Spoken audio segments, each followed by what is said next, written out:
Bine v-am găsit, bine v-am regăsit, dragilor din Zodia Săgetător, oriunde v-ați afla. Bine ați venit tuturor pe canalul meu, Tarot Flor de Loto. Numele meu este Nina, pentru cei care nu mă cunosc, și ca de obicei mă bucur să vă am alături la fiecare lectură, atât pe dragii mei abonați, cum de asemenea și pe cei care poate sunteți pentru prima oară aici pe canal. Azi voi face lectura generală pentru perioada cuprinsă între 13 până pe 19 octombrie, așa că toți cei care aveți Soarele, Luna, Venus, Ascendentul sau oricare alt aspect astral important pentru voi din harta voastră natală și care are legătură cu Zodia Săgetător, atunci această lectură este de asemenea și pentru voi. Ca de fiecare dată, nu uitați, este totuși o lectură generală, așa că vă rog să luați decât acele mesaje care vor rezona cu voi. Restul, lăsați-le să zboare în univers, pentru că sigur sunt pentru alte energii care într-o mai mică sau mai mare măsură au o legătură cu Zodia Săgetător. Așa că, dragilor, haideți să întrebăm oracolul Lenormand, care este important, sau mai degrabă, care este situația cea mai importantă de știut pentru voi, dragilor din Săgetător, în această perioadă 13-19 octombrie. Ce este important de știut pentru voi, dragilor din Săgetător, în această săptămână? Să vedem.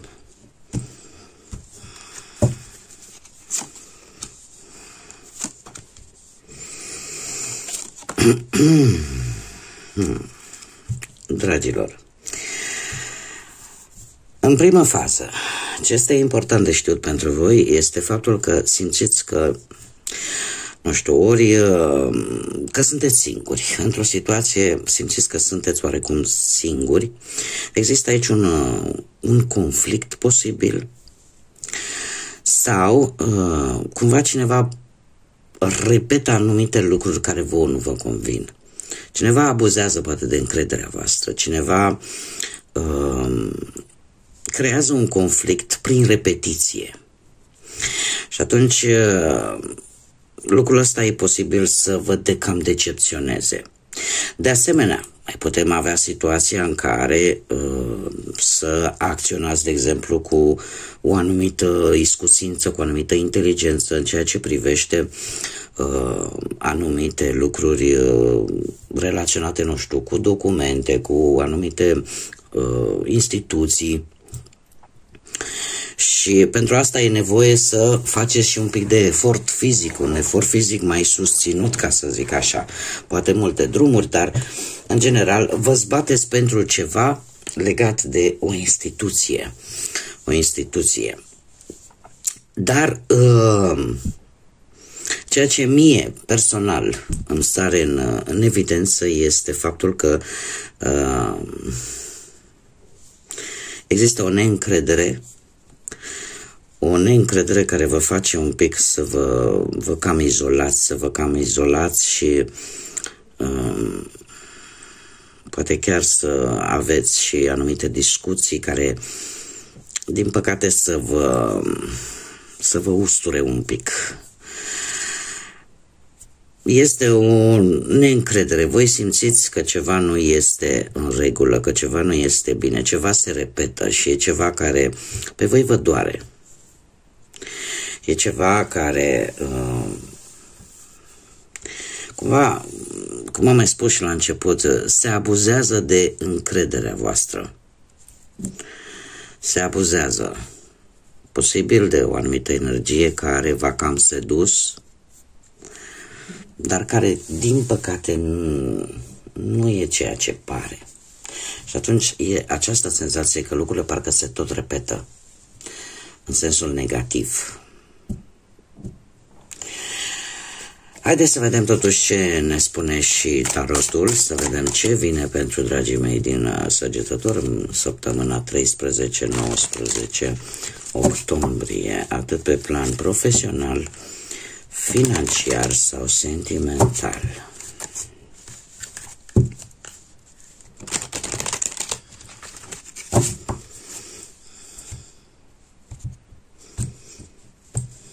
Haideți să vedem. Da. Se pare că foarte interesant este că avem deja două arcane majore. Avem soarele și spânzuratul. Pe partea asta profesională, pe partea profesională eu aș spune că oricineva e recompensat, dar nu pentru ce a făcut. Cumva voi ați făcut jobul propriu-zis, iar altcineva e recompensat pentru acest lucru. Nu o să fiți voi, este altcineva care culege laurii, ca să spun așa. Poate unii dintre voi încă sunteți în faza de a suporta anumite consecințe, nu știu, ați făcut voi ori o alegere rea în ceea ce privește cariera profesională, ori ceva s-a întâmplat la locul de muncă sau în afacerea voastră, care v-a dat așa, v-a lăsat un gust amar. Sau poate pur și simplu sunteți într-o perioadă de tranziție după pierderea unui job, poate după o situație destul de neplăcută în cariera voastră profesională. În schimb, este foarte interesant că avem un soare. Nu știu dacă zodia Leu vă poate spune ceva pe planul ăsta profesional, dar soluțiile, dragilor, la nivel profesional le veți găsi curând. Cu ce condiție? Cu condiția ca voi un pic să priviți respectivele situații cumva dintr-o altă perspectivă. Și eu aș zice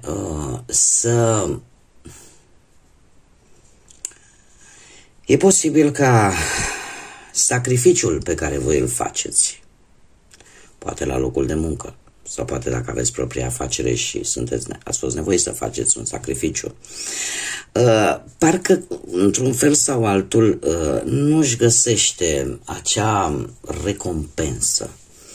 Sau, mai bine zis, acest sacrificiu nu este valorat la adevărata sa valoare. Poate că unii dintre voi tot așteptați să se schimbe ceva, doar că nu știți timpul că trebuie să așteptați. Aici îmi sună foarte mult ideea de a încerca în alte locuri, de a căuta în alte părți. Va fi un autoblocaj în această săptămână pe care voi vi-l veți impune, tocmai în ideea de a vedea exact dacă la locul respectiv în care voi vă aflați în acest moment sau în situația în care voi vă aflați în acest moment, mai merită să așteptați sau nu. Sau va trebui să schimbați un pic macazul și să priviți către alte zări. Într-adevăr, aici am un soare care îmi dă oarecum un soi de optimism, dar mare atenție ca acest optimism că lucrurile se vor schimba și dacă, cum să spune, timpul este prețios. Și atunci se cere într-un fel sau altul, mie asta cărțile îmi spun, se cere un pic o reevaluare a situației, o privire mai pe ansamblu. Imaginați-vă, îmi place foarte mult să dau acest exemplu, mai ales atunci când apare spânzuratul, imaginați-vă că știți că e o vorbă bătrânească care spune nu putem vedea pădurea din cauza copacilor, atunci va trebui să ne îndepărtăm un pic ca să privim pădurea pe ansamblu și să vedem exact pe ce suprafață e, nu? Să ne formăm o altfel de imagine. Cam așa se va întâmpla și pentru voi în această nouă săptămână din octombrie, în care va trebui oarecum să blocați poate anumite decizii, să analizați un pic mai bine situațiile, în așa fel încât să găsiți și soluțiile cele mai viabile și cele mai bune pentru voi. În general, soarele și este o carte cu o energie destul de pozitivă, chiar foarte pozitivă, doar că atunci când deja este, cum îmi place mie să spun, ce e mult niciodată nu e bun, da? Aici, în cazul acesta, ne vorbește de optimism și de faptul că voi încă sperați. Doar că dacă trece un timp, Spânzuratul e o carte care care nu specifică pe ce perioadă de timp va trebui să suportați anumite lucruri, să suportați anumite situații. Și atunci trebuie să încercați cumva să faceți o reevaluare mult mai bună a unei situații legate de muncă. Indiferent că vorbim de un jobul actual sau indiferent că vorbim poate de propria afacere, e ceva aici care nu prea funcționează așa cum ar trebui. Nu știu, aș putea să zic că referitor la cei care poate căutați un job, e cumva...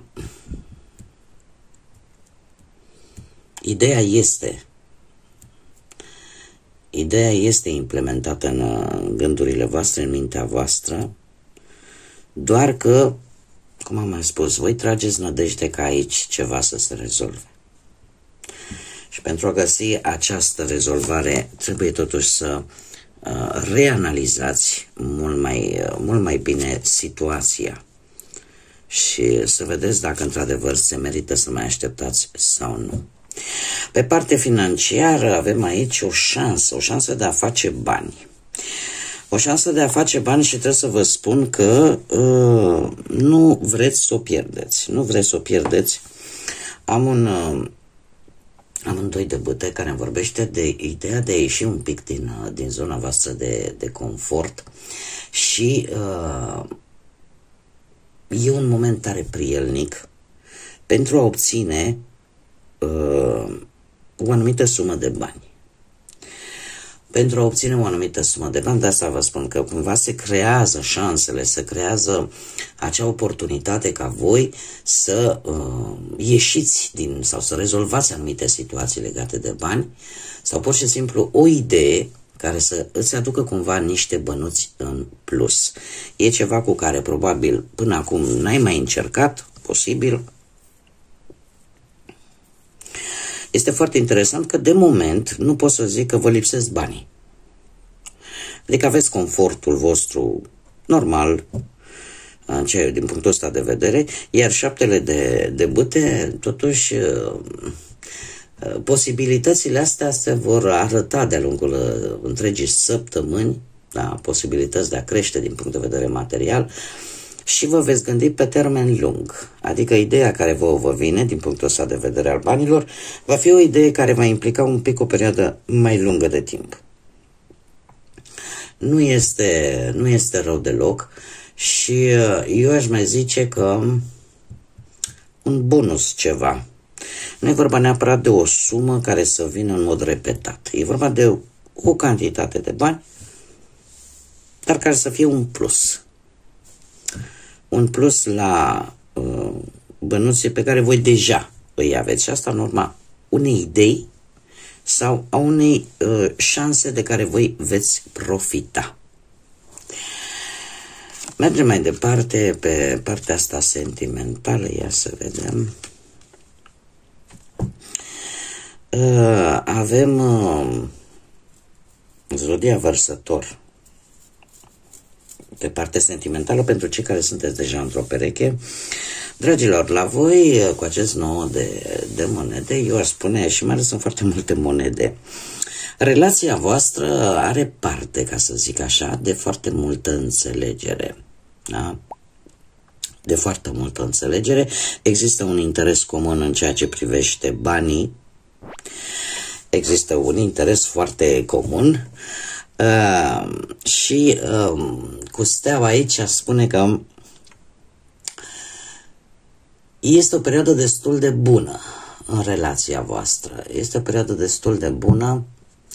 Nu știu, posibil ori voi, ori persoana voastră să fie un pic așa, să aibă o atitudine un pic mai rebelă așa. Dar, sau poate voi, nu știu dacă aveți și un ascendent în Vărsător, să fiți un pic mai rebeli, să fiți un pic mai... să încercați așa să vă eliberați de anumite restricții, de anumite lucruri care în ultima vreme ați simțit voi oarecum că vă blochează. Asta ce înseamnă? Posibil, nu știu, să mai se răspundă da? Fără prea multă gândire, sau pentru alții, steaua poate să vină și cu desprinderea de familie pentru a-ți construi tu propria familie.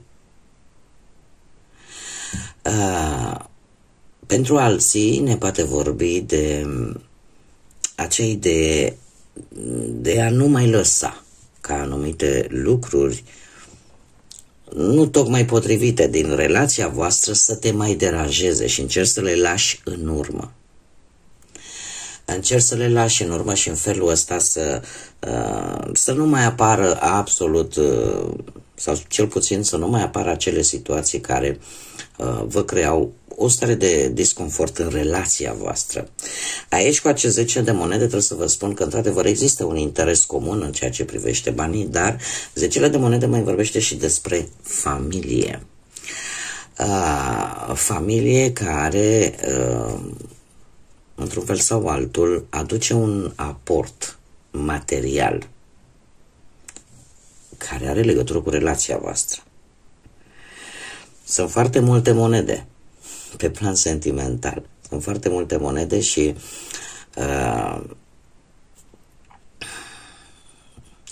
noul ăsta de monede îmi vorbește într-adevăr de un echilibru, dar e posibil o reușită financiară de care vă veți bucura și care va contribui, poate, la ca relația să fie mult mai echilibrată. De ce? Pentru că există acest interes. Cum de asemenea am văzut că ori persoana voastră, ori voi cumva încercați să lăsați familia din care proveniți un pic deoparte și să vă focusați mai mult pe propria voastră relație. Și acest lucru se poate întâmpla. Mergem mai departe și haideți să vedem pentru cei care sunteți singurei.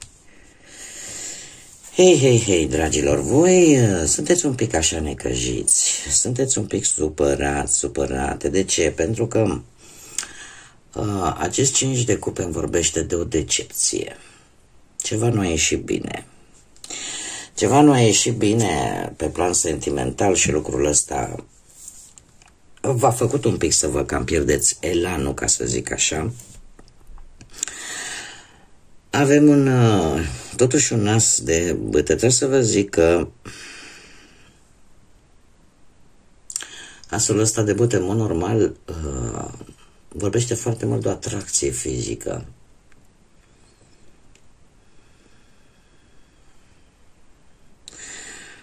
Atracție foarte, foarte pasională. Numai că și aici, în afară de aceste cupe vărsate, mi-apar de asemenea alte elemente, în afară de cupe. Voi sunteți necăjiți și ați pierdut din cantitatea de sentimente, ca să zic așa, sau din cantitatea de emoții care vă caracteriza, poate, vis-a-vis de o relație din trecutul, eu aș zice, nu foarte îndepărtat. Și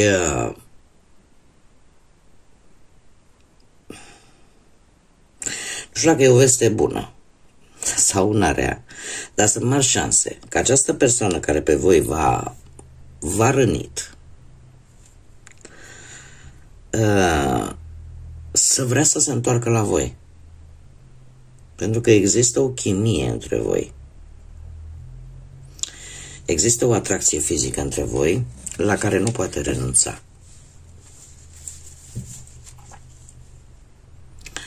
Și chiar dacă voi vă dați seama că timpul este prețios și nu prea vă place așa să pierdeți timpul în lucruri unde voi nu vedeți rezultate. Dar, cum am mai spus, sunt șanse foarte mari ca o persoană, acum numai în situația în care, și aici trebuie să fac o mică paranteză, numai în situația în care acest 5 de cupe, eu nu cred, cel puțin nu în această formație. Este cineva care v-a decepționat. V-a mai rămas ceva acolo în sufletelul vostru vis-a-vis de acest personaj, dar în mare parte 3 cupe s-au vărsat deja, s-au pierdut. Nu cred, eu așa intuiesc că nu e vorba neapărat de pierderea cuiva drag, în sensul că nu se mai află în acest cadru terenal și se află într-un aspect astral deja. Da? De ce? Pentru că voi cumva întoarceți oarecum spatele acestei atracții, pentru că aveți așteptări mai mari, doreați mult mai mult. Probabil că doreați poate o anumită stabilitate în relație, chestii care nu ați primit-o pentru că aici sunteți totuși decepționați, sunteți răniți, sunteți triști. Totuși această persoană se gândește, are o atracție pe ei, ca și cum ar zice, eu nu pot să trăiesc, să mă simt atras de celălalt. Și probabil că o să vă caute în săptămâna următoare. Că există resurse la voi, există. Mai există, nu e totul pierdut, dar acum depinde de voi. Dacă toate aceste 3 cupe vărsate se vor ridica, se vor umple sau nu. Eu din câte văd aici sunt într-adevăr sunt alte elemente mai puțin cupe. Haideți să vedem și un mesaj important pentru voi, dragilor, din Săgetător în perioada 13-19 octombrie. Care este mesajul important pentru voi pentru această perioadă? 13-19 octombrie.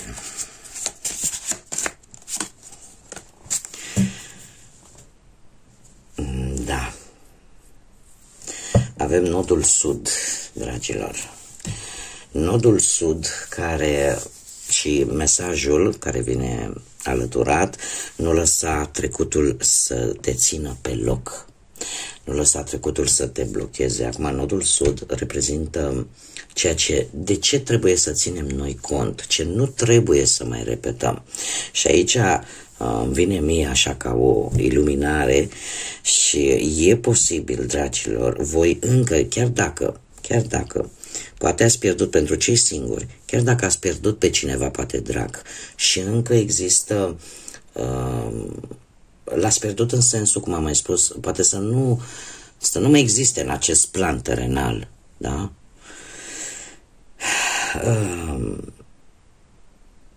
Există cineva care este pur și simplu are o atracție vis-a-vis de voi și care va încerca să intre în contact cu voi în săptămâna aceasta.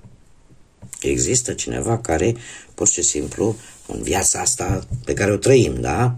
Care va încerca oarecum să vă abordeze, chiar dacă în acest moment nu simte decât pur și simplu atracție fizică, o chimie și nimic mai mult, de moment. Iar acest mesaj al nodului sud vine și spune: nu mai repeta greșelile trecutului, încearcă să ții cont de ce trebuie să lași în urmă, ce nu trebuie să repeți și în felul acesta să ieși din această stare sau să ieși dintr-o stare de blocaj. Pentru că e posibil ca unii dintre voi, acum indiferent pe ce aspect al vieții vorbim, să repetați anumite lucruri, așa cum bine am văzut și cu Lenormand. Sunt lucruri care se repetă. Și voi trebuie să ieșiți cumva din acest cerc vicios care se tot repetă. Dacă nu se face o schimbare, dacă nu se ia poate o anumită decizie, lucrurile astea riscă să se repete la infinit cumva. Da, e clar că atunci când există anumite situații, vin așa pe bandă rulantă și parcă nu se schimbă nimic, atunci noi trebuie să acționăm și să schimbăm noi ceva. Bun, dragii mei, cam atât am avut pentru voi. Eu vă mulțumesc pentru prezență, mulțumesc tuturor celor care Cu mult drag, ca de fiecare dată, contribuie în dezvoltarea acestui proiect prin intermediul like-urilor, comentariilor și distribuirilor voastre. Mii de mulțumiri tuturor și, desigur, cei care încă nu v-ați abonat, dacă v-a plăcut, dacă le considerați interesante, nu ezitați, abonați-vă. În felul acesta mă veți găsi foarte ușor, puteți activa și clopoțelul și puteți primi, activând acel clopoțel, puteți primi notificări din partea YouTube-ului să vă anunțe atunci când eu public lecturi noi. Așa că, ce să vă spun, o săptămână, eu aș zice o săptămână cât mai înțeleaptă, dragilor, o săptămână în care să analizați tare bine ceea ce nu vă mai face bine, să vedeți unde puteți să schimbați ceva în așa fel încât viața voastră să ia o întorsătură pozitivă pentru voi. Din partea mea, multă lumină în suflete și în gânduri, multă energie pozitivă, iar până data viitoare când ne vom reîntâlni la o nouă lectură, tot binele din lume și, desigur, să fiți iubiți, dragilor.